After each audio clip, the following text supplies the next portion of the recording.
Okay, we'll call regular council meeting for February 27th, 2024 to order.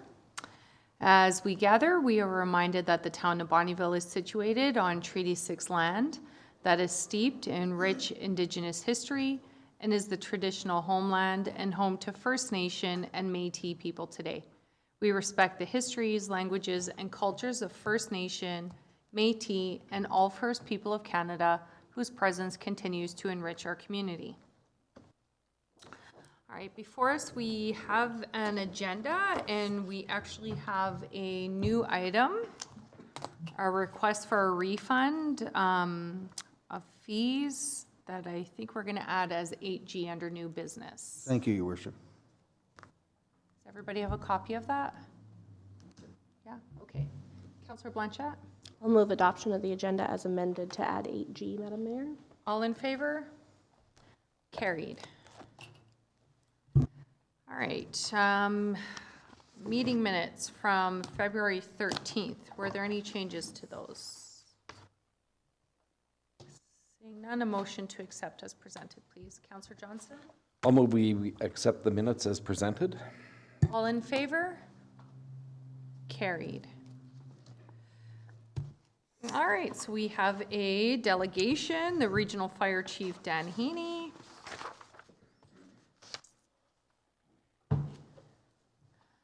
Hello. We'll give you the floor to do your presentation, then we'll open it up. Sure. For questions after? Okay, thanks. Excellent. Madam Chair, through you to Council, thank you for giving me a few moments tonight to give you a refresh on the 2023 year for the Bonnyville Regional Fire Authority. Another busy and eventful year. BRFA took over as the PSAP for the City of Cold Lake. We now answer all of their 911 phone calls. Also took over as their dispatch center for Cold Lake Fire and Rescue and Cold Lake Public Safety Enforcement, their CPOs. We signed a dispatch contract with Kihiwan First Nation. We hired a number of new staff, Division Chief of Medical Operations, Assistant Division Chief of Medical Operations, an office manager, and an office administrator. Tendency when you hire from within, you have a trickle-down effect where you have to backfill a whole bunch of other positions. BRFA took possession of two new apparatus, both MD apparatus, Pumper 51, which responds out of Station 5 in Bonnyville, and Pumper 60 that responds out of Station 6 in LaCorrie. We started phase 1 and phase 2, the renovations of the new building. A number of outside renovations were done, including drilling under the highway to bring water and sewer across to the property. Got a fence up with gates and a little bit of groundwork before the ground froze up.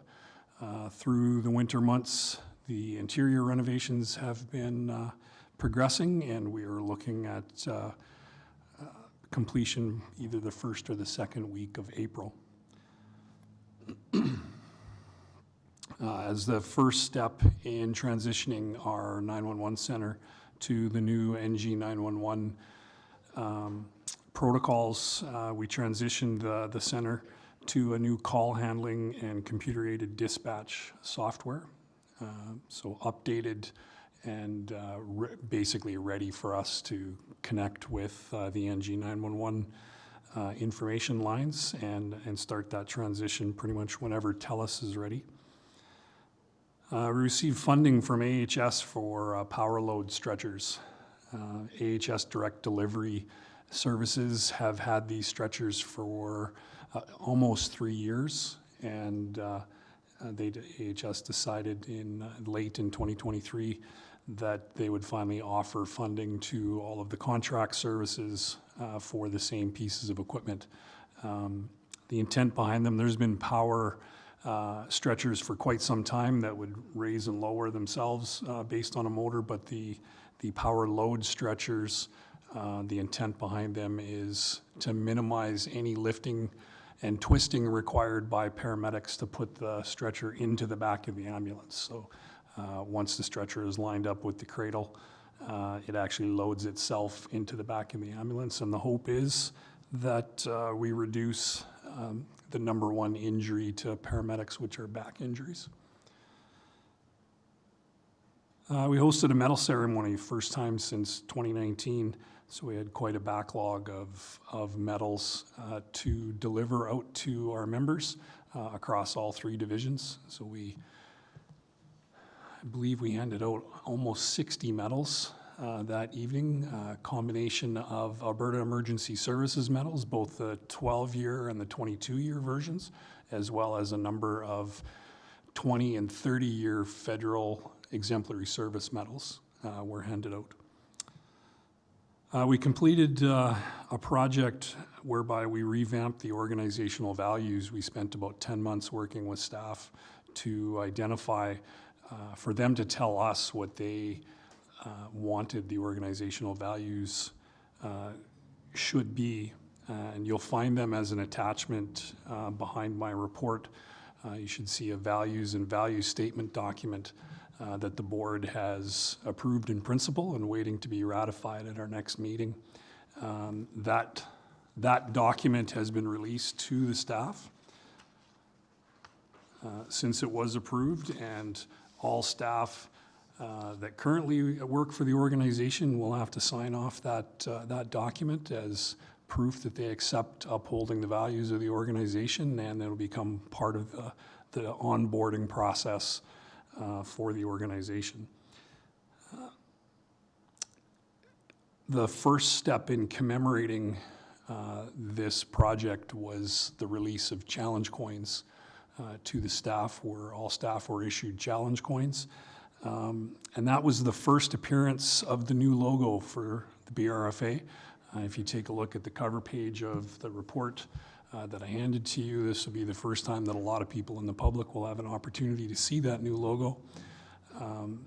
With the change in the logo, not a significant difference when you look at it from a distance, but when you do know how the organization works, it becomes more significant in that in the middle of the logo, where there used to be a fire truck, now exists the Star of Life and the golden headset that represents 911, so that all 3 of our divisions are now represented in the logo. The BRFA had the opportunity to support several local community agencies through public events such as the St. Paul Regimental Ball, Festival of Trees, Native Friendship Center Masquerade Ball, and the Kihewin Cree Nation Powwow Christmas Gala. And very happy to report that the BRFA was again this year nominated for one of the Chamber of Commerce awards. However, because we were lucky enough to be bestowed an award last year, we were asked not to accept the nomination, but very happy to tell the staff about it and let them know that their efforts are recognized by the community. When we get into statistics for the year, without going through them one by one, you'll notice that there's an overall total drop in calls for service from the fire division, a number of less structure fires. However, we're going to go through a statistic here very shortly that suggests that even though the number of calls has dropped from 22 to 23, the magnitude of the calls has actually increased, where we're spending more time. We have spent more time on those calls in 2023. If you take a look at the hours of activity for emergency response, almost 400 hours increased just doing calls. So that would be a combination of larger fires, larger structure fires. We had a couple of fatality fires that by the time you deal with the fire itself and then you deal with working with law enforcement for them to be able to do their investigation before you remove the victim, you put in lots of long hours for those types of calls, as well as a number of fatality motor vehicle collisions where you deal with the initial part of the collision, and then you tend to wait on scene for a traffic analyst to arrive so they can do their investigation before you help them remove the victim, and then a lot of times we also help the traffic analyst remove the black box or the data box from the vehicle so they can use that to back up their findings in their reports. Again, very proud to identify for you when you look at the total hours of activity, where in 22 we were about 16,500 hours. We're just shy of 18,000 hours. I bet you it wouldn't take very long for administration to tell you how many full-time equivalents that represents that are coming out of our volunteer fire service. Calls for service for EMS. We've got an increase in emergency calls, a decrease in interfacility transfers, and an overall decrease in calls. I would temper that data with the fact that for the bulk of 2023, we struggled to staff our third car with the province-wide shortage of paramedics. We've been struggling to staff our third car for probably 18 months. And so when you're down a car, you can't go to as many calls. And most of those calls that we're missing are transfers, which means the ambulance is available more locally for emergency calls. So there's a bit of a trade-off in what those calls look like. So as much as I would be happy to say that the overall need for service for ambulances has decreased, I don't believe that's actually the case.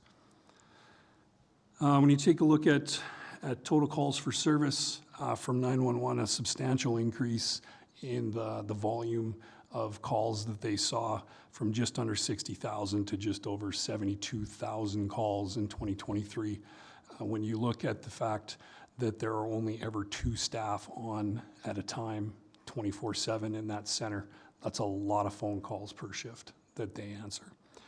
When you take a look at the events that they've dealt with, obviously with a lower number of overall calls for fire, they didn't do quite as many dispatching for calls. However, you see a very substantial increase in CPO events, and that would coincide with taking on Cold Lake as a CPO dispatch partner. Very, very active group of CPOs, and there's almost as many of them in the city of Cold Lake as there is in the MD. So again, total dispatch events has gone up significantly.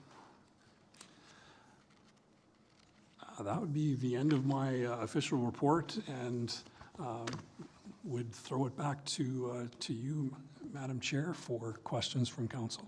Okay, all right, thank you. It's always nice to have you come and give a little bit of a picture of what goes on with the BRFA and what's actually going on in emergency services for council, so thank you. Any questions, comments? Anybody? Councillor Kushner? Thanks, Madam Mayor. Thanks, Dan, for the report and all you guys do, and thank the whole organization. I mean, what you guys do and what you guys have to face all the time is pretty amazing. Few questions, well, comments and then questions. 72,000 calls to 911, that's craziness. Holy cow, that's a ton. That really jumped out on me. Also, you'd mentioned the interior is going to be done by April 1st? Is that what you? First or second week of April, we're expecting the initial interior renovations to be done. There'll still need to be some work on the 911 center, get the desks installed, get the server room finished up. But yes, we're looking to have the bulk of that part of the contract done in April. And then you don't have to have perfect timelines on this, of course, but which division is going to be going there first? Station 1? Or? Administration, yeah, so Station 1 and 911 will go first. So I'm hoping to have them in there for May, June. Yeah. And then I really love the value statements. I think that would be good for any organization, so well done on that. That was very well done. So thank you again. I would love to take credit for it. Yes, myself and my staff put it together, but when you take a look at the values that were identified, the value statements were ultimately generated through those feedback sessions with our staff and the board for that matter. where when we press them to give us ideas on what the values should be, we also ask them to define what those values should look like and what they would look like to measure down the road. And it's from those definitions and those measurements that we were able to build the value statements. All right, thank you. Councillor Blanchette, you have a question? I do. Thank you, Madam Mayor. I seem to recall last year when you were here, you gave us a report from CAFC. Would that be correct? And it had an emphasis on recruitment and retention of volunteers. From the AFCA, correct, yes. Okay. I thought I got it right. Is that something that we struggle with here, recruitment and retention of volunteers? Absolutely. I don't think there's a volunteer service across the country right now that isn't struggling with recruitment and retention. Other than maybe St. Paul and Cold Lake, they seem to have really stable services, which of course makes us feel bad when we say we struggle. But push comes to shove, we're looking at probably a national average right now. You get about 5 years of service out of a volunteer, which is less than back in my day, where nationally it was about 7 years. But as little as 3-4 years ago, the national average was 3. So I think locally we're doing a little better, but push comes to shove, there's always that effort being put in to recruit firefighters, and there's also there is going to be a discussion down the road, some things I'm going to bring to the board to suggest, we'll call it services or offerings that may assist us in not just recruiting but retaining folks in the service.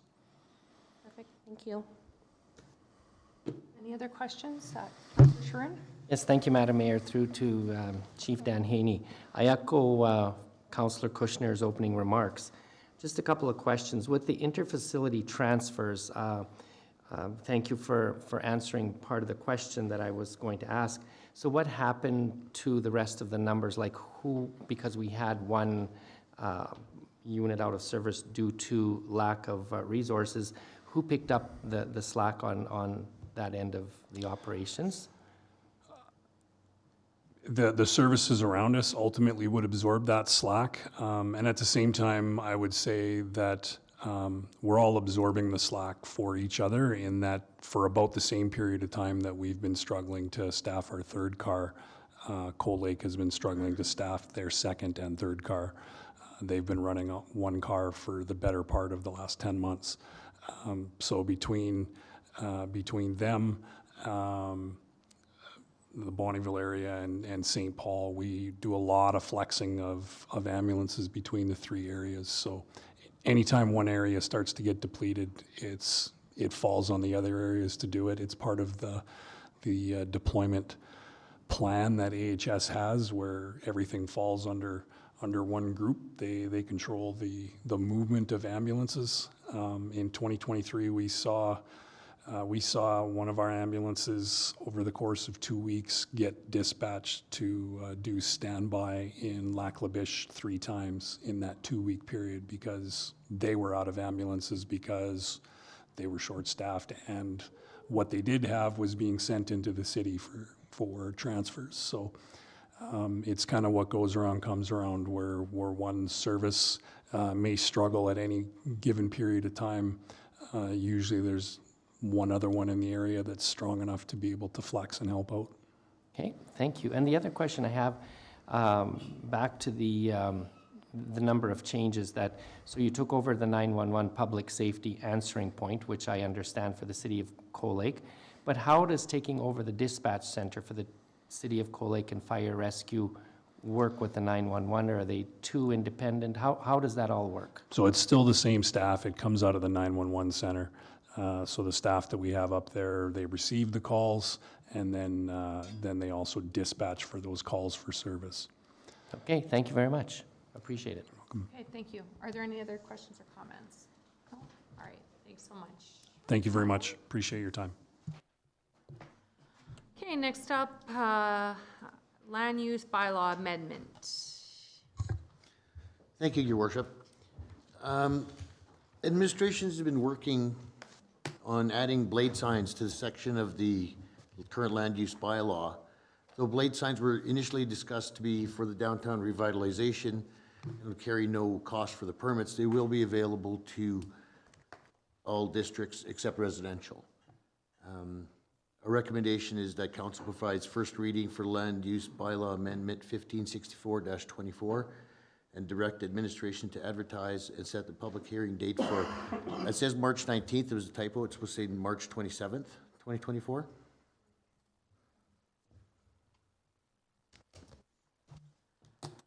Okay, we did have an opportunity to give some feedback during our governance and priorities committee, so I appreciate all the work that you did on this. But do we have any further questions or comments? No? All right, so we are looking for first reading of the bylaw and to direct administration to advertise for the public hearing. Councillor Langridge? I will give you a first reading for the amending bylaw, Madam Mayor. All right, all in favor? That's carried. Thank you. Okay, next, transfers to and from the reserves for 2023 year end. Thank you, Madam Mayor. In accordance with policy number 07FN049, a council motion is required to transfer funds not budgeted from the operating and capital budget to reserves and to transfer funds from reserve to the operating and capital budget. All of these transfers are to balance the 2023 year and will be reflected in the year-end financial statements being presented by the auditors in April. The 2023 operating budget ended the year with a surplus of $151,746.32. This surplus is due to an increase in revenues as well as cost savings on expenses. Significant areas where these changes are realized include interest revenue, the contract with the Bonnyville Regional Water Services Commission, the sewer lagoon disposal revenue, Class 3 landfill revenue, the RCMP contract, and the fire department contract. There were also areas where costs exceeded the budget amount, which was covered by cost savings in other areas. The 2023 year would have ended with a significant surplus, but due to the Public Sector Accounting Board's requirement to account for asset retirement obligations, which had an expense of $1,015,728 in 2023, only a surplus of $151,000 was realized. A review of the 2023 AROs will be finalized this week. Any changes from this review will be entered into the year-end transfers and presented at the March 12th council meeting for approval. Administration is requesting that council authorize the attached list of transfers to and from reserves as noted for operations and capital projects for 2023. All right, thank you. Are there any questions? No, I have just one question. The sewer lagoon disposal revenue, is that going to go under the lagoon dredging? Or is that come in on a separate line item? It is transferred under the sewer operating reserve, yes. So we can be used for dredging in the future if needed, yeah. Okay, all right. But it'll show up separately, or will it go right into that line item? It'll show up separately in the reserve line. Okay. There'll be two reserve transfers, one for the $30,000 that comes from capital, and then one from the surplus from revenue. Okay, all right, thanks. Okay, if there's no questions, we are looking for a motion to accept the report. Councillor Schroen? Madam Mayor, I'll move that we authorize the attached listed transfers to and from reserves as noted for operations and capital projects for 2023. All in favor? That's carried. Next, we have the financial report for operating for January 2024. So these are the operating financials up to the end of January, and we ask that council accept this report as presented. Any questions? Motion to approve, please. Councillor McAvoy? I will move what are we moving? We accept the January operating financial report as presented. Thank you. All in favor? Carried. Next, we have the financial report for capital for January 2024. Thank you. As with operating, these are the financials for the capital budget up to the end of January, and we ask that council accept this report as presented. Any questions for administration? Motion to approve, please. Councillor Johnson? I will move that we accept January's capital financial report as presented. Thank you very much. All in favor? Carried. Next, the bank reconciliation for January 2024. Thank you. At the end of January, our bank balance was $26,486,393. Our 90-day NDA account had a balance of $225,132, and included in our bank balance was a balance of the Frog Lake Tie and Design Grant of $24,234. We ask that Council accept the January 2024 bank reconciliation report as presented. Thank you. Any questions? Motion to approve, please. Councillor Kushner. Thanks, Madam Mayor. I make a motion that we accept the January 2024 bank reconciliation report as presented. All in favor? Carried. Next, the four-wing 2024 funding request. Thank you. The Four-Wing Cold Lake Commander is requesting a check for their funding request for the 2024 Cold Lake Air Show, as they need the funding by April 1st, 2024. Four Wings submitted a request for sponsorship in the amount of $25,000 plus GST, which has been included in the 2024 interim operating budget. As this sponsorship is included in the interim operating budget and due to the amount of the request, council approval is required to release the funds prior to the finalization of the 2024 operating budget, which occurs in April. Administration is recommending that council approve the funding request to Four Wing Cold Lake for the 2024 Cold Lake Air Show in the amount of $25,000 plus GST. All right. Any questions, comments? No? All right. Just looking for a motion, please. Councillor Sharoon. Thank you, Madam Mayor. I move that we approve the funding request to Four Wing Cold Lake for the 2024 Cold Lake Air Show in the amount of $25,000 plus GST. All in favor? That's carried. Okay, next up, the asset retirement obligation policy. Thank you. At the February 20th Governance and Priorities Committee meeting, draft policy number 24FN090, the asset retirement obligation policy, was presented for comments and review. This policy has been drafted to ensure compliance with Section 276(1) of the MGA, as well as the Public Sector Accounting Board, PSAB, Section 3280. PSAB Section 3280 requires municipalities to account for and report on asset retirement obligations. AROs result from the acquisition, construction, development, or normal use of the asset, and activities to retire the asset must include, but are not limited to, decommissioning or dismantling a TCA, remediation of contamination of a TCA, post-retirement activities such as monitoring, and constructing other TCAs to perform post-retirement activities. Recognition of an ARO will be when there is a legal obligation to incur retirement costs, the past transaction or event giving rise to the liability has occurred, it is expected that future economic benefits will be given up, and a reasonable estimate of the amount can be made.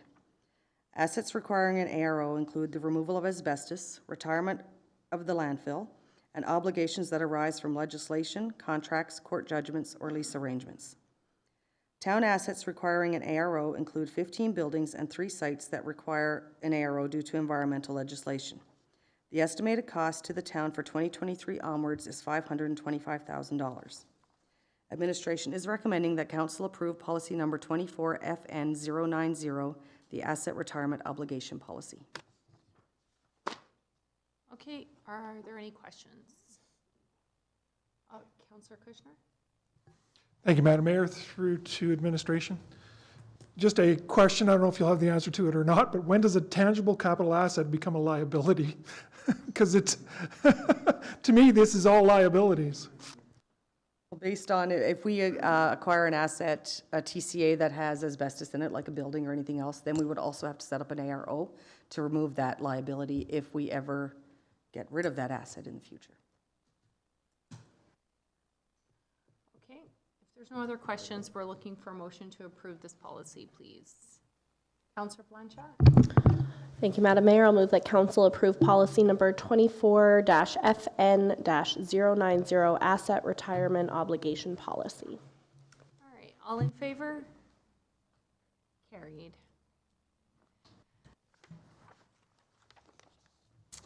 Okay, next up, Request for funding for the Lakeland Lacrosse Association Ice Melter Tournament. I can speak to that, Your Worship.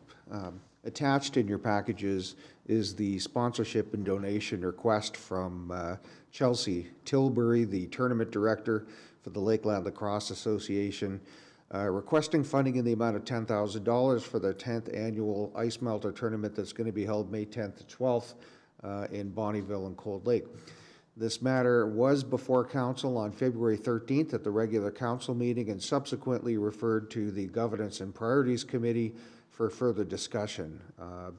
The February 20th, 2024 Governance and Priorities Committee meeting received the Lakeland Lacrosse Association as a delegation, and they briefed the committee members on details of the proposed tournament. And this included the scope of the tournament, opportunities for Indigenous and non-Indigenous athletes from the area who play lacrosse, who often travel regionally and internationally to similar events, and some who even have the possibility of qualifying for the Olympics in the future. This tournament is going to host teams from across the province in divisions ranging from under 7 to under 15. They're expecting approximately 1,000 athletes and their families to attend. And in 2023, we sponsored the event in the amount of $250. Now, due to the fact that Bonnyville's ice surfaces are still in use at the time of these tournament dates, only about 20% of the tournament activities are actually going to be held in Bonnyville, with the majority of activities actually happening at Cold Lake. And although our Town of Bonnyville sponsorship and donation policy outlines that sports events of this type typically would receive funding in the amount of $250, council could decide to sponsor a greater level in support for the tournament, given the exposure opportunities for the Town of Bonnyville. Administration's recommendation is based on our sponsorship and donations policy that council provided donation in the amount of $250. All right, thank you. Going to open it up for questions or comments. Councillor Kushner? I'll start. Thanks, Madam Mayor. I think this is a good thing for our town, but I don't think that we are the host. That would be more like Cold Lake. So the $10,000 to me is too high. What I would suggest is we could go down to 20% of that $10,000, because that's the amount of play that's going to be in the town of Bonnyville. So I would be prepared to make a motion for $2,000, and that'll get us in that goal sponsor area, which I think would be right where we should be. But that would be my opinion. I'll wait till anybody else has their opinions, and then I can make a motion at that point. Okay. Any other comments? Councillor Sharoon? Yes, thank you, Madam Mayor. I do agree with Councillor Kushner's thought process. Just a question, if we are going to go to that gold sponsor, it does say that there'll be posters at the arenas during the tournament weekend. So would that mean that also sponsored by the Town of Bonnyville would be in Cold Lakes Arena, and in our arena it would also say sponsored by the City of Cold Lake, or would they be just in each individual one, or would all the sponsors be listed in all the arenas? It's kind of how it's mentioned there. Good question. We'll find the answer to that. My suspicion is there'll be one poster with all the sponsors on it, but we'll find that out. Any other questions or comments? I mean, I would agree. I did put forward my comments last meeting. I think we should be at a higher level sponsorship for this event. I don't think it really matters whether it's in Bonnyville or Cold Lake. Regardless, we are going to get spillover, and we're going to get a benefit. Again, I've said this comment before, there's no way that Cold Lake will be able to house all of these athletes if there's indeed over 1,000 athletes. As they mentioned, coming, they're going to have to stay in our hotels and such, whether they're playing here or Cold Lake. So, I mean, I would support the $2,000. I'd like us to go higher, but I'm happy that council's willing to see the importance of hosting such an event, and especially, and they talked about it being like a legacy tournament, so it's going to be ongoing, and it's going to happen every year, so hopefully they can just grow bigger and stronger, and yeah, so those are just my comments there, but if there's no other comments, I'll Oh, Councilor Langridge? Sorry, Madam Mayor, thank you. I guess a question for administration. This is the second year now that they've come with this request of this size. The last time we sent them, I believe it was $250 for the event. If we do choose to go down this route with a increased amount, is this something that can be brought back to our yearly request delegations? Yes, absolutely, Your Worship. It certainly can be if this is going to be a recurring event, yeah. Okay. I think the difference between this year and previous years is, in previous years, it may have not had as much presence in the town of Bonnyville as it does this year. So it's becoming an emerging issue for us. So the long-winded answer to your question is yes, we certainly can do that. Okay, thank you.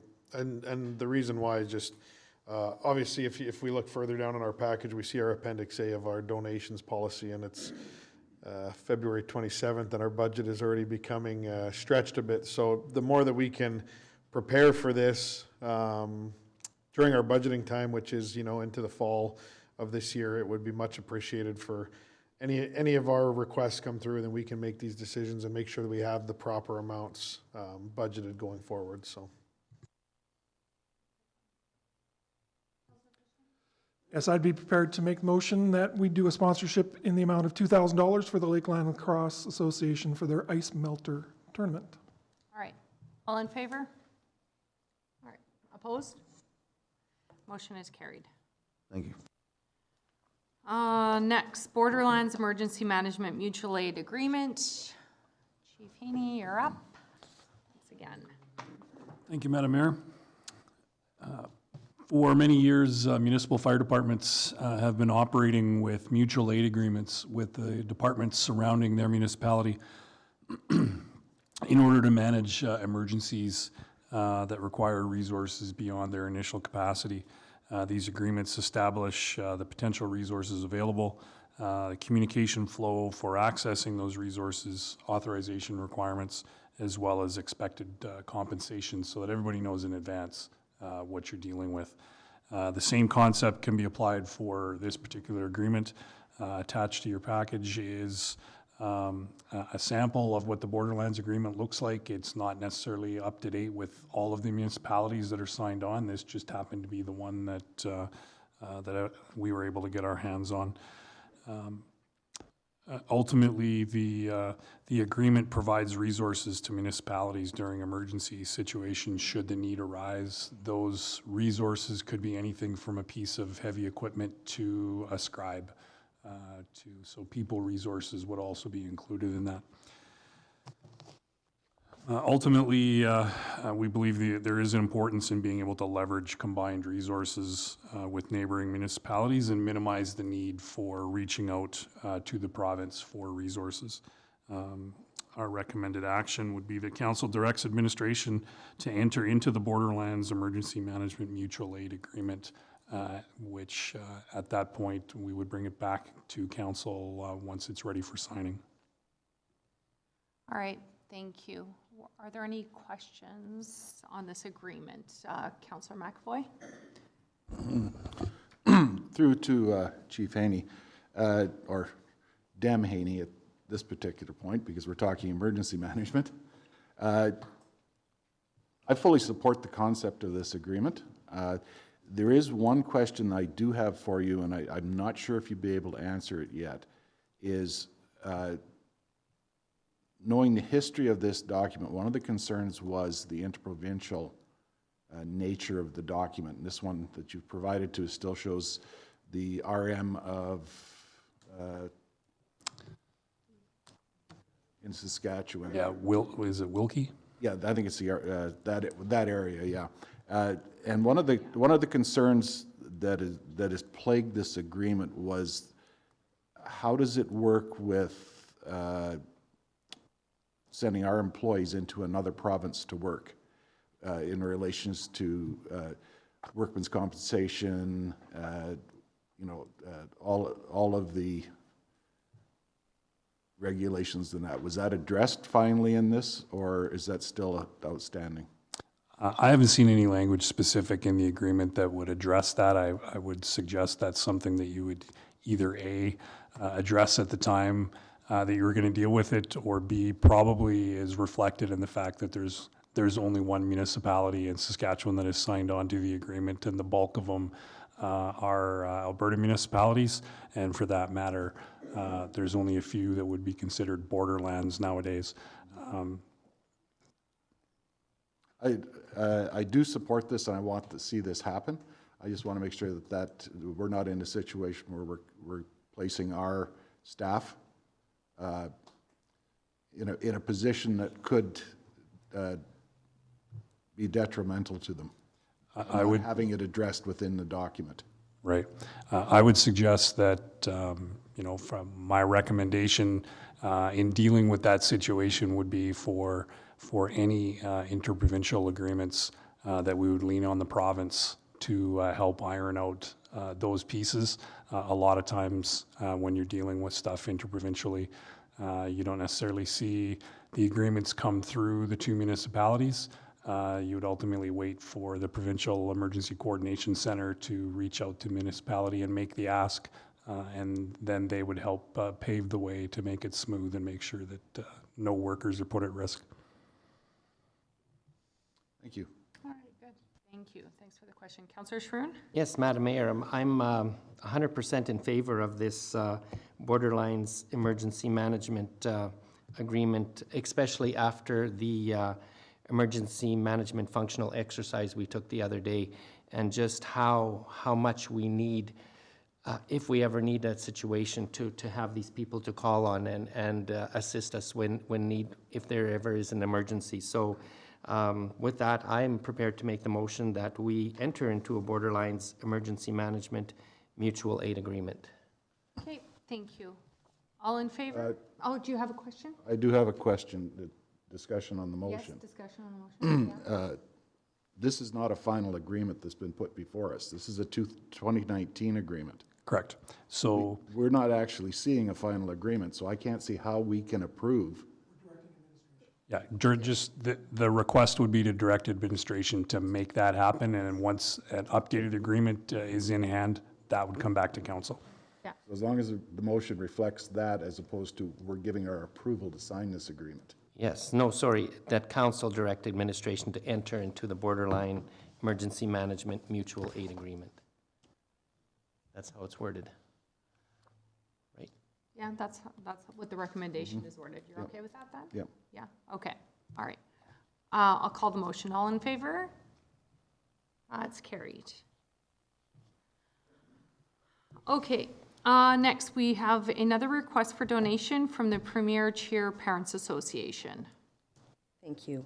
Attached is a sponsorship request from the Premier Cheer Parents Association requesting sponsorship to assist with costs associated with attending the Canadian Nationals in Niagara Falls, Ontario from April 12th to the 14th, 2024. The sponsorship request is a monetary donation from $500 to $5,000. The cost to send 34 athletes to the Canadian Nationals is approximately $40,000. The PCPA has been running monthly fundraisers that include volunteering at the rodeo, Ribfest, Mudfest, bottle drives, and barbecues to help raise funds. The team has also sent sponsorship letters to over 50 businesses in the Lakeland area and are hoping to bring in about $10,000 in total sponsorships for this event. Administration is recommending that council approve a sponsorship in the amount of $250 as per our donations policy for the PCPA team to attend the Canadian Nationals being held April 12th to 14th in Niagara Falls, Ontario. Okay, thank you. Open it up for questions or comments. Councillor Kushner? I was waiting for everybody else, Madam Mayor. I know, I always do the same. You know what I really like about this one is the amount of fundraising they did for this group to go out and do all the stuff that they did. I think is very commendable. And I would actually like us, and this is going to be strange for me, I'd like us to go up to $500 rather than the $250 to reward them for all of their fundraising efforts, because I think a lot of organizations can use this as a template on how they raise funds, because I think it's commendable. And so that's what I'd like to see actually, is to go up to $500 to actually give them a little thank you for doing all the fundraising. My opinion. All right, thank you.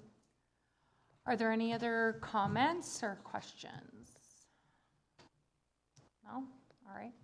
I would agree. I think they are doing a really great job, and I think it's an amazing feat for them to make it to this level of championship, and I do appreciate council taking a look at this and, you know, perhaps giving them a little bit extra. So I would definitely be in favor of something towards the amount of 500 as well. You want me to put motion in, or anybody interested? You want to? Go ahead. Yeah, I can make the motion. Sorry, I just have to make sure I word it right.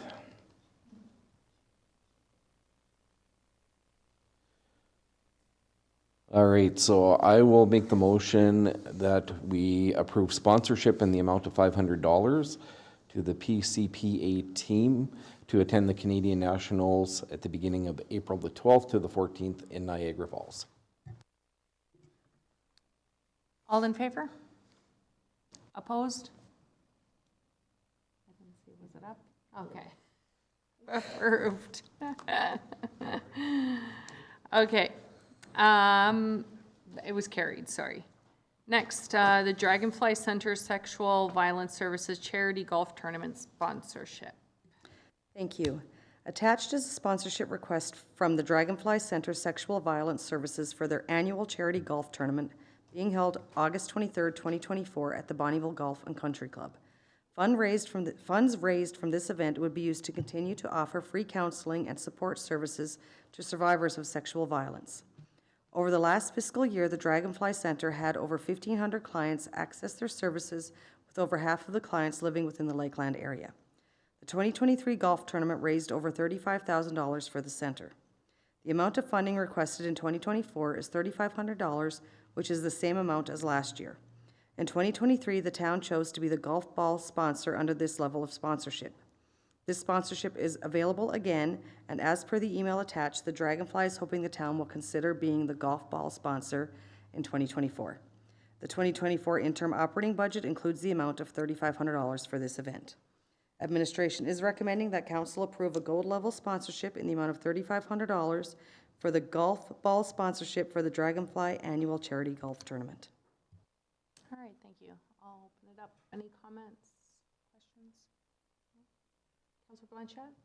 If there are no questions, I'd be prepared to give you a motion, Madam Mayor, since it's already in the 2024 interim operating budget. Good. Okay, you're going with, I'm going to go with the staff rec and move that council approve a gold level sponsorship in the amount of $3,500 for the golf ball sponsorship for the Dragonfly Annual Charity Golf Tournament. all right, thank you very much. All in favor? That's carried. Okay, we will go with committee reports and start with Councillor Johnson, please. Sorry, Your Worship, we had. Oh my gosh. I said it and I didn't even add it here. I'm sorry. Thank you. Your Worship, we've received a request from Mr. Ren Van Burbad, who was an unsuccessful appellate at a recent development permit appeal process. I think it's the first one we've had in almost 25 years. He is requesting a refund of his permit fees. This matter was also discussed at the January Governance and Priorities Committee meeting.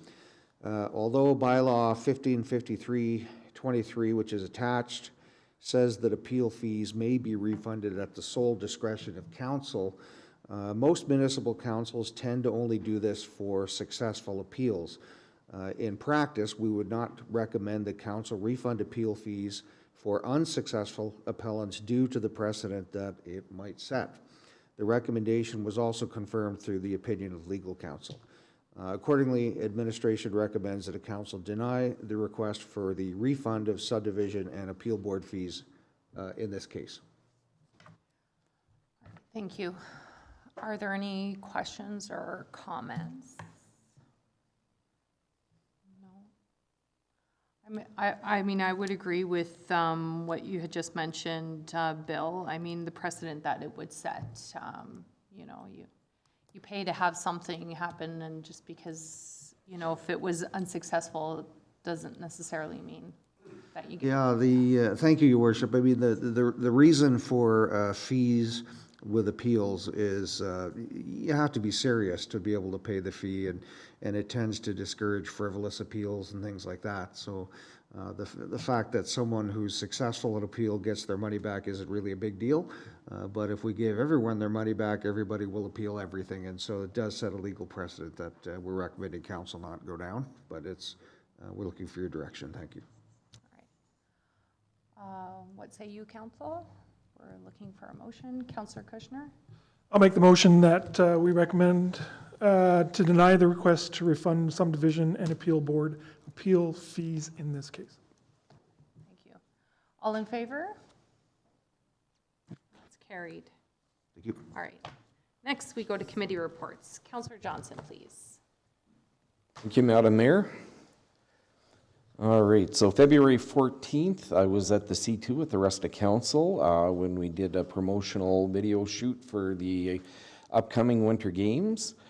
February 16th, I attended the Emerging Trends in Municipal Law here in council chambers, and then later that evening, I had an FCSS board meeting. February 24th, I attended the Governance and Priorities Committee meeting virtually over Zoom. February 21st, I attended the Bonnyville and District Historical Society. We have our AGM coming up next week, and we are looking for a couple more board members, so if you know of anybody out there who would like to join, we would love to have some fresh faces on the board. February 23rd, I attended the second annual Victor Ringuette Sportsman Dinner. Very well done. George Larocque was one heck of a speaker. I really enjoyed that. I still say he would have looked good in a Flames jersey, but I totally respect his decision to go to the Penguins instead. February 26th, I attended the emergency management exercise here at Town Hall, and I also had a C2 meeting as well. And that's it for me.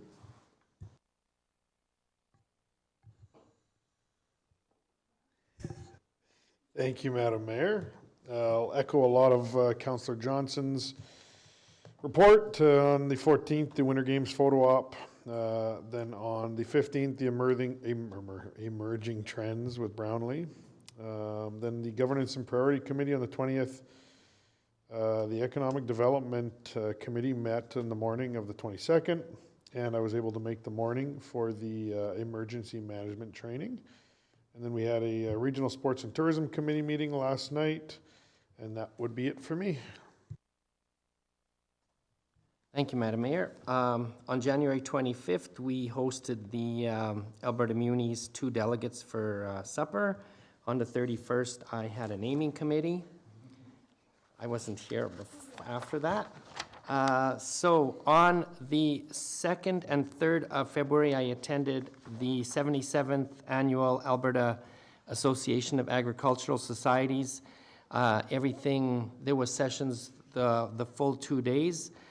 Everything from emergency planning preparedness to how to judge bench shows. But the one thing I wanted to touch base on, and it's something that's happening with a lot of our volunteer committees, they said there was one, he was quite a fun speaker, so he took off some people's hats there, and he said there's 80% of the volunteers have white hair instead of dark colored hair. So how do we change that? And so to all the young people and the young families out there, if you want to volunteer, get out there. It doesn't have to be like you sit on the board for the whole time. It can be project specific, something short and sweet.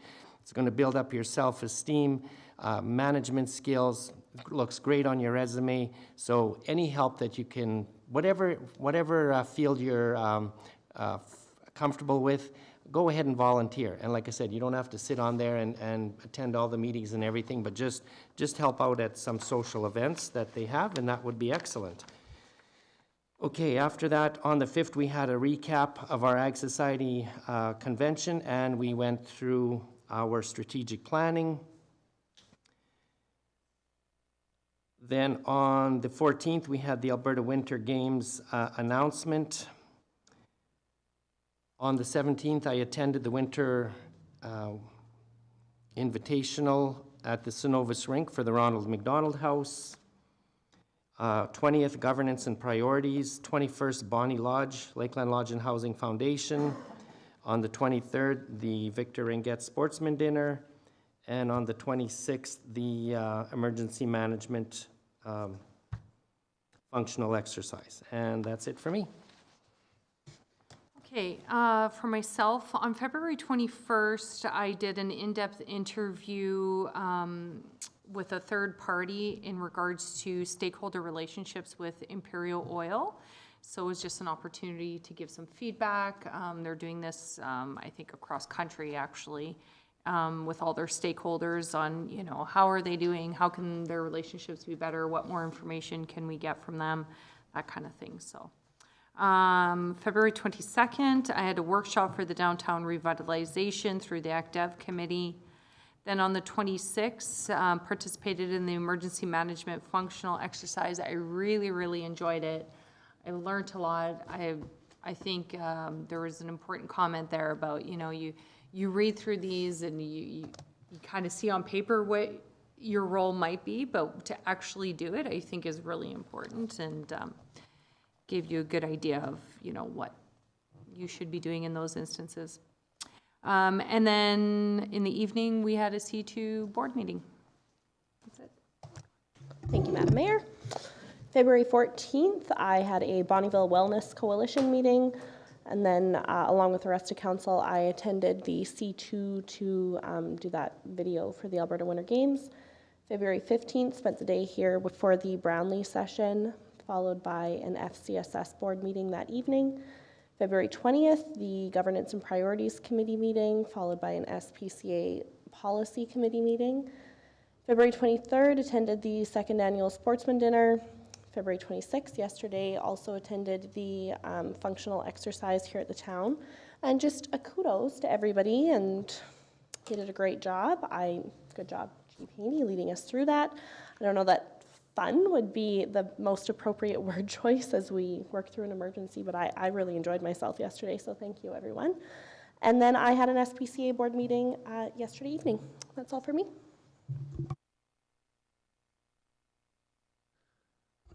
I will be short and brief. The 14th, the Winter Games video with everybody else, that was excellent, and it played well at the games, I understand. The 15th, the emerging law trends for municipalities. The 20th, the Governance and Priority Committee.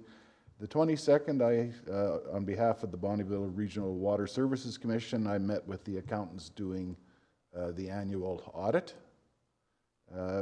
On the 23rd, the Ringette Sportsman Dinner with the majority of council. The 26th, the emergency management exercise.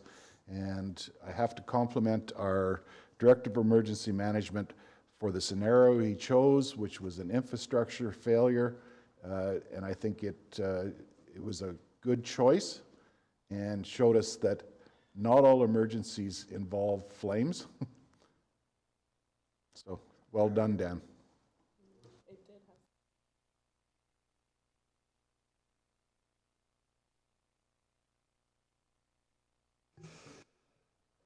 On February 14th, I, as well with the rest of council, went to the Alberta Winter Games video. February 15th, we were here in council chambers going through emerging trends in municipal law with Brownlee. That was actually quite good. February 17th, I announced 3 games at the Ronald McDonald Winterland Hockey Tournament.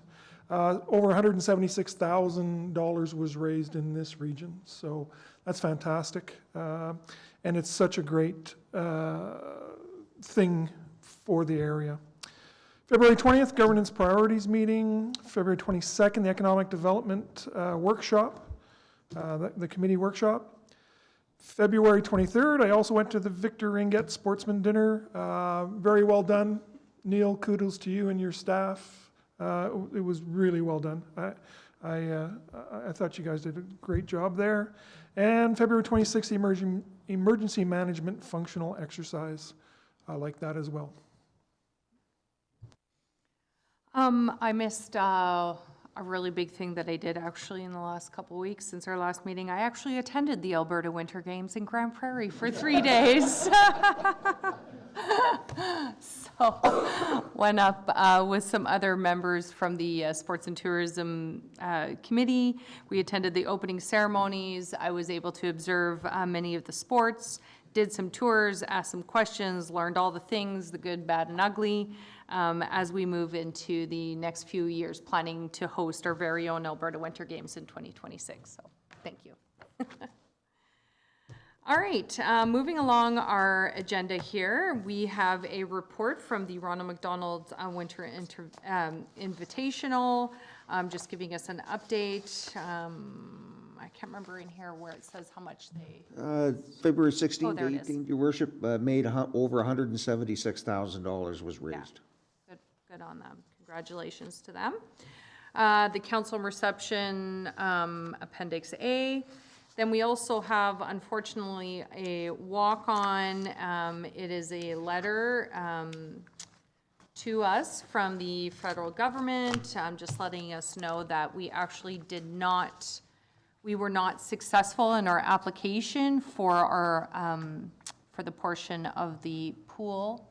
But I guess we'll just let people know, although the federal government is not in favor of funding us at this time, does not mean we don't continue to have that conversation of what those possibilities could be in town for a new pool. Did you want to add something, Bill? You look like you did. Well, we'll keep kicking over every rock we can, your worship.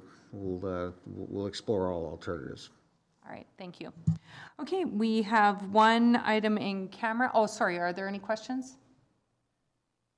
Okay, one item in camera. If I can get a motion, please. Councillor McAvoy? I will move us in camera. All in favor?